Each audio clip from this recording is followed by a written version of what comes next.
अस्सलामु अलैकुम वरहमतुल्लाहि वबरकातुहू। मुहतरम नासिरीन इकराम, अगर आप वाकई अरबी ज़ुबान सीखना चाहते हैं तो ये चैनल आपके लिए बहुत ही मुफीद है। मुहतरम नासिरीन, अब इस चैनल पर अरबिक स्पीकिंग के साथ साथ अरबिक ग्रामर के बुनियादी और ज़रूरी क़वाइद को आसान अल्फाज में सिखाने का सिलसिला भी शुरू हो चुका है। ये ग्रामर आपको न सिर्फ अरबी पढ़ने और लिखने में मदद देंगे बल्कि कुरान और हदीस को बेहतर समझने में भी मदद देंगे। ये ग्रामर आपको सही तलफ़ुज़, दुरुस्त जुमले बनाने और अरबी फ़हम में महारत दिलाएंगे। हर लफ्ज़, हर जुमला और हर हरकत का सही मतलब जानना अब बहुत आसान होगा, चाहे आप मुब्तदी हों या थोड़ा सा जानते हों। ये असबाक हर किसी के लिए आसान और दिलचस्प होंगे। तो आइए अरबी ग्रामर दिलचस्प और सादा अंदाज में सीखना शुरू करते हैं। सबक शुरू करने से पहले एक अहम इत्तिला है कि सबक के मुतालिक जो चीज़ ना समझ में आए वो आप व्हाट्सएप ग्रुप या कमेंट बॉक्स में ज़रूर पूछ सकते हैं। तो आइए आज का सबक शुरू करते हैं। लेकिन सबक शुरू करने से पहले आपसे एक छोटी सी गुजारिश है कि बराए मेहरबानी इस वीडियो को लाइक व शेयर ज़रूर करें और चैनल को लाजमी सब्सक्राइब कर लें। तो आइए आज का सबक शुरू करते हैं। कल के वीडियो में हमने बुनियादी इस्तिलाहात जानी थी। आज की वीडियो से अहम और बुनियादी क़वाइद शुरू होते हैं। तो सबसे पहला है लफ्ज़। ये मुफरद और मुरक्कब हम पढ़ेंगे। आज की वीडियो में तो सिर्फ हम मुफरद के बारे में जानेंगे, यानी सिंपल वर्ड या सिंगल वर्ड। लफ्ज़ जो होता है, लफ्ज़ की तारीफ पहले हम समझते हैं। लफ्ज़ कहते हैं कि इंसान के मुँह से अदा होने वाली कोई भी आवाज़ जो हरूफ के जोड़ से बने उसे लफ्ज़ कहते हैं। इंसान के मुंह से अदा होने वाली कोई भी आवाज़ जो हरूफ के जोड़ से बने उसे लफ्ज़ कहते हैं। यानी वो बात जो इंसान के मुंह से निकले उसे क्या कहते हैं? लफ्ज़ कहते हैं। अब आगे हम चलते हैं, लफ्ज़ की किस्में देखते हैं। लफ्ज़ की किस्में, टाइप्स ऑफ वर्ड। बुनियादी तौर पर लफ्ज़ यानी वर्ड दो तरह का होता है। नंबर 1 बामाना लफ्ज़, नंबर 2 बेमाना लफ्ज़। बामाना लफ्ज़ यानी मीनिंगफुल वर्ड, वो लफ्ज़ जिसका कोई मतलब हो या जिसका कोई माना हो, उसको मौजू कहते हैं। उसको अरबी की इस्तिलाह में मौजू कहते हैं, यानी लफ्ज़ मौजू या लफ्ज़ मुस्तअमल भी कहते हैं। नंबर 2 बेमाना लफ्ज़ यानी मीनिंगलेस वर्ड, जिसका कोई माना ना हो, वो लफ्ज़ जिसका कोई मतलब नहीं होता, जिसका कोई माना नहीं होता, उसको अरबी में मुहम्मल कहते हैं। अब इसके आगे हम हर किसी की मिसालें समझ लेते हैं। लफ्ज़ मौजू यानी जिसका कोई माना होता है, मीनिंगफुल वर्ड, उसकी हम मिसालें देखते हैं। जैसे यहाँ पे खुब्ज़ का मतलब होता है रोटी, जिसको इंग्लिश में ब्रेड कहते हैं। तो खुब्ज़ का माना है एक, यानी रोटी। जैसे ही हमने खुब्ज़ कहा तो रोटी समझ में आ जाएगी। ऐसे ही माँ, इसका माना है पानी यानी वाटर। तो जैसे ही हमने माँ कहा तो पानी समझ में आ गया, या पानी तो पानी से पानी समझ में आ गया। तो ये क्या है? ये लफ्ज़ मौजू है क्योंकि इसका एक माना है। ऐसे लफ्ज़ मुहम्मल, इसकी मिसाल है जैसे रोटी वोटी। तो रोटी के आगे जो हमने वोटी कहा, इसका कोई माना नहीं होता है। रोटी का तो माना है तो ये लफ्ज़ मौजू है, लेकिन वोटी का कोई माना नहीं, तो ये लफ्ज़ मुहम्मल है। ऐसे ही पानी वानी, तो जब हमने कहा कि यार पानी वानी पिलाएं, तो अब ये पानी तो लफ्ज़ मौजू है, इसका माना है, तो ये मीनिंगफुल वर्ड है। लेकिन वानी, ये इसका कोई माना नहीं, मीनिंगलेस वर्ड है, तो इसको हम अरबी में कहेंगे लफ्ज़ मुहम्मल। तो उम्मीद है कि इन मिसालों से आपको लफ्ज़ मौजू और लफ्ज़ मुहम्मल के दरमियान अच्छी तरह फ़र्क वाज़े हो गया होगा। अब अरबी के अंदर जो है लफ्ज़ मौजू है, इसी के ताल्लुक से बहस होती है और इसी के ताल्लुक से ग्रामर सिखाए जाते हैं। लफ्ज़ मुहम्मल समझ लीजिए यहीं पे अब ये ख़त्म हो गया। अब ये लफ्ज़ मुहम्मल होता क्यों है? तो इसका जवाब ये लिखा है कि अरबी में जुमले को ज़ोरदार बनाने के लिए इस्तेमाल होता है, वरना इसका कोई और फ़ायदा नहीं होता। अब आ जाते हैं लफ्ज़ मौजू की किस्में पढ़ते हैं। लफ्ज़ मौजू यानी लफ्ज़ मुस्तअमल, जो अल्फाज इस्तेमाल होते हैं, मीनिंगफुल वर्ड। इनकी दो किस्में, नंबर 1 मुफरद, नंबर 2 मुरक्कब। मुफरद यानी सिंपल वर्ड या सिंगल वर्ड, मुरक्कब यानी कॉम्पाउंड। तो ये दो किस्में लफ्ज़ मौजू की हैं।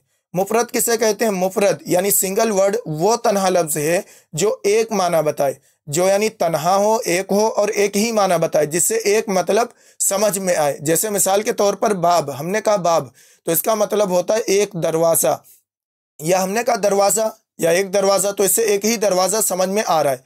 तो ये दरवाज़ा जब हम कहेंगे तो ये क्या है? मुफरद है, जिसको इंग्लिश में क्या कहते हैं? डोर। तो जैसे हमने कहा डोर, इससे दरवाज़ा समझ में आया, तो ये लफ्ज़ जो है ये मुफरद है। इसी तरीके से जलसा, इसका मतलब है बैठा, सेट। तो अब जलसा से समझ में आया बैठना, और कोई माना समझ में नहीं आया, यानी इसके साथ साथ खाना पीना चलना ये नहीं समझ में आया, सिर्फ एक माना समझ में आया, वो क्या है? बैठा। तो इन अल्फाज से क्या है, एक ही माना समझ में आया, और ये खुद अकेले हैं। जैसे यहाँ बाप भी अकेला है, जलसा भी अकेला है, तो ये इन अल्फाज को हम क्या कहेंगे, मुफरद। ये भी मुफरद है, ये भी मुफरद है। इसके बाद है कलमे की तारीफ। अब मुफरद को कलिमा भी कहते हैं। अब यहाँ से हम मुफरद के बारे में पढ़ेंगे, अभी मुरक्कब के बारे में नहीं पढ़ेंगे, यानी लफ्ज़ मुस्तामल की जो दूसरी किस्म है मुरक्कब, तो उसके बारे में अभी हम नहीं पढ़ेंगे। अभी हम ये मुफरद के बारे में पढ़ेंगे। तो मुफरद को कलिमा भी कहते हैं। कलिमे की तारीफ कल के सबक में गुजर चुकी है, आज फिर हम इस पर नज़र डाल लेते हैं। कलिमा हर वो बामाना अकेला लफ्ज़ जिसका कोई मतलब हो। हर वो बामाना अकेला लफ्ज़ होता है जिसका कोई मतलब हो। इंग्लिश में मीनिंगफुल सिंगल वर्ड को क्या है, कलिमा कहते हैं। जिसके कोई माने हो और सिंगल हो, अकेला लफ्ज़ हो, उसको कलिमा कहेंगे। जैसे यहाँ पे मिसालें दी गई हैं, किताब इंग्लिश में बुक, और ये ज़रबा, इसका भी एक ही माना है, उसने मारा, तो इससे मारना ही समझ में आ रहा है।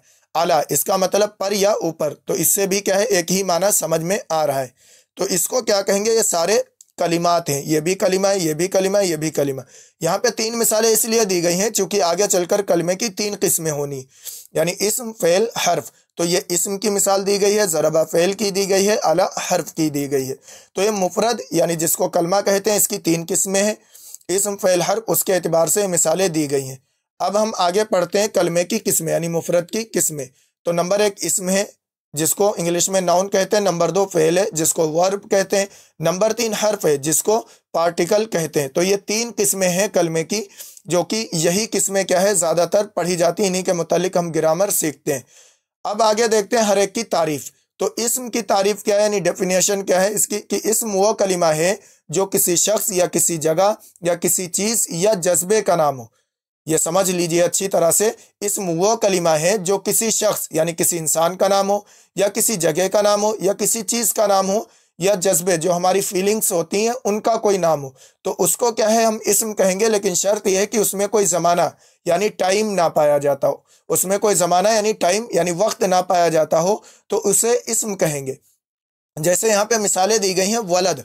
वलद का मतलब क्या होता है, लड़का। तो ये वलद एक शख्स का नाम होता है, यानी एक जिन्स का नाम है। तो इंसानों में से जो बच्चे होते हैं उनको क्या कहा जाता है, वलद। तो वलद ये इस्म है, क्योंकि इसमें ज़माना भी नहीं पाया जा रहा है, और ये एक शख्स का, एक जिन्स का नाम है। तो वलद का मतलब लड़का, ये वलद क्या हो गया, इस्म, जिसको इंग्लिश में बॉय कहते हैं। ऐसे मदीना, मदीना का मतलब शहर यानी सिटी। तो मदीना एक जगह का नाम है, इसमें ज़माना भी नहीं पाया जा रहा है और ना वक्त पाया जा रहा है, तो मदीना को हम क्या कहेंगे, इस्म। इसी तरीके से किताब, किताब ही एक चीज़ का नाम है, जिसको इंग्लिश में बुक कहते हैं। तो किताब एक चीज़ का नाम है, तो इसमें क्या है, ज़माना नहीं पाया जा रहा, ना वक्त पाया जा रहा, तो इसको हम क्या कहेंगे, इस्म। इसी तरीके से महब्बा, महब्बतुन यानी मोहब्बत, इंग्लिश में लव। तो इसमें भी ज़माना नहीं पाया जा रहा, ये एक जज्बे का नाम है, एक फीलिंग का नाम है, यानी मोहब्बत। इसी तरीके से नफ़रत, तो ये सारे क्या है, इसमें। इसी तरीके से मक्का, मदीना, मस्जिद, मोहम्मद, अल्लाह, ये सारे के सारे क्या हैं, इसमें, क्योंकि इनमें ज़माना नहीं पाया जा रहा है। इसके बाद हम फ़ेल की तारीफ़ देखते हैं। फ़ेल वो कलिमा है जो किसी काम का करना या होना ज़ाहिर करे, यानी वो कलिमा जो किसी काम का करना या होना ज़ाहिर करे और उसमें ज़माना भी पाया जाए। अब वो ज़माने कितने हैं, 3 हैं, यानी पास्ट, प्रेजेंट और फ्यूचर। पास्ट यानी माजी जो गुजर गया ज़माना, प्रेजेंट यानी जो चल रहा है मौजूदा ज़माना, और फ्यूचर जो आने वाला ज़माना है यानी मुस्तकबिल। तो इन तीनों ज़मानों में से कोई एक ज़माना भी पाया जाए और वो एक माने पर दलालत भी करे, यानी किसी काम के करने या होने पर दलालत करे, और तीनों ज़मानों में से कोई एक ज़माना भी पाया जाए, तो उसको फ़ेल कहेंगे। जैसे यहाँ पे मिसाल दी है कताबा, इसका मतलब है उसने लिखा। तो ये लिखना एक काम है, ये इसमें माने क्या है, कताबा के अंदर लिखना पाया गया, लेकिन कताबा उसने लिखा, तो ये क्या है, पास्ट है, यानी माजी के अंदर उसने लिखा। ही रोट, तो उसने लिखा, अब ये पास्ट हो गया, तो इसमें ज़माना भी पाया जा रहा है कि उसने माजी के ज़माने में लिखा, यानी गुजरे हुए ज़माने में लिखा। ऐसे ही जहाबत, वो गई या वो चली गई, शी वेंट, तो जहाबत वो चली गई। अब इसमें ज़माना भी पाया जा रहा है कि वो जा चुकी है, यानी चली गई, मतलब गुजरे हुए ज़माने में वो जा चुकी है। तो इसमें एक तो काम पाया जा रहा है जाने का, और दूसरा क्या पाया जा रहा है, ज़माना भी पाया जा रहा है, तो इसको हम क्या कहेंगे, फ़ेल कहेंगे। ऐसे यजलिसु, वो बैठता है, ही सिट्स। अब यहाँ पे यजलिसु वो बैठता है या बैठ रहा है, तो यहाँ पे हाल का ज़माना पाया जा रहा है, यानी हाल का वक्त, अभी का वक्त, कि वो बैठ रहा है। तो इसमें एक बैठना काम पाया जा रहा, दूसरे का इसमें ज़माना यानी वक्त भी पाया जा रहा, तो इसलिए यजलिसु को हम क्या कहेंगे, फ़ेल। इसी तरीके से अकला, उसने खा लिया या खाया, ही एट, तो अब ये अकला के अंदर खाना भी पाया जा रहा है और ज़माना यानी पास्ट जो है ये ज़माना भी पाया जा रहा है, माजी, तो अब इसको हम क्या कहेंगे, फ़ेल। तो ये जितनी भी मिसालें हैं ये फ़ेल की मिसालें हैं, तो इनमें ज़माना भी पाया जा रहा है और किसी काम का होना या करना भी पाया जा रहा है। तो दो चीज़ें ज़रूरी हैं फ़ेल के लिए, उसमें काम किया गया हो या हुआ हो काम, इसी तरीके से उसमें क्या है, ज़माना यानी वक्त भी पाया जाता हो, तो उसको हम क्या कहेंगे, फ़ेल कहेंगे। अब इसके बाद हम हर्फ की तारीफ देख लेते हैं। हर्फ यानी पार्टिकल वो कलिमा है जो अकेला कोई ख़ास माना ना दे, अकेला यानी तन्हा कोई ख़ास माना ना दे, बल्कि इसमों और फ़ेलों को आपस में मिलाकर जुमले का माना मुकम्मल करे। हर्फ का काम क्या है, बल्कि इसमों और फ़ेलों को आपस में मिलाकर जुमले का माना मुकम्मल करे। तो जो अल्फाज आते हैं, जो कलिमात आते हैं जुमले के माने मुकम्मल करने के लिए, उनको हर्फ कहा जाता है। जैसे यहाँ पे मिसाल दी गई है फ़ी, इसका मतलब होता है में यानी अंदर। अब इन, इसका भी मतलब होता है में।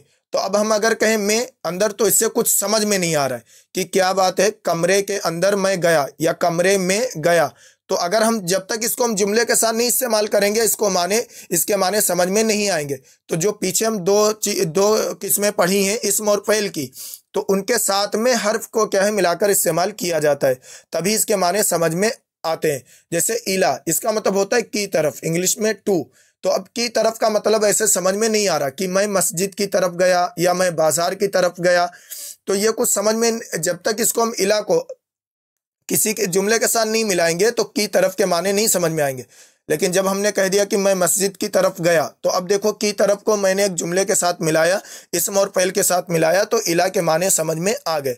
ऐसे मिन, इसका मतलब होता है से यानी फ्रॉम, ऐसे आला इसका मतलब पर। तो इस तरह के जितने भी हुरूफ हैं जिसके सिर्फ यानी कोई ख़ास माना नहीं होते, बल्कि इस्मों और फ़ेलों के साथ मिलाकर उनके माने मुकम्मल होते हैं, उनको कहा जाता है हर्फ। और इसमें कोई ज़माना भी नहीं पाया जाता है, यानी ये भी है कि ज़माना भी ना पाया जाए। तो इनमें कोई ना ज़माना पाया जा रहा है, ना इनके खुद के तनहा माने मुकम्मल होते हैं, माने समझ में आते हैं, तो इनको कहा जाएगा हर्फ।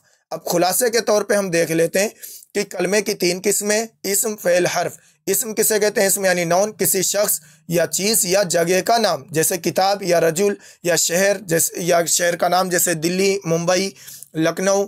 इसी तरीके से मक्का, मदीना, ये सारे क्या हैं, इस्म है। इसी तरीके से फ़ेल यानी वर्ब, किसी काम के करने या होने का बयान हो, जैसे कतबा, उसने लिखा, या उसने खाया, वो चला गया, वो बैठ गया, वो खड़ा हो गया, तो ये सारे के सारे फ़ेल है।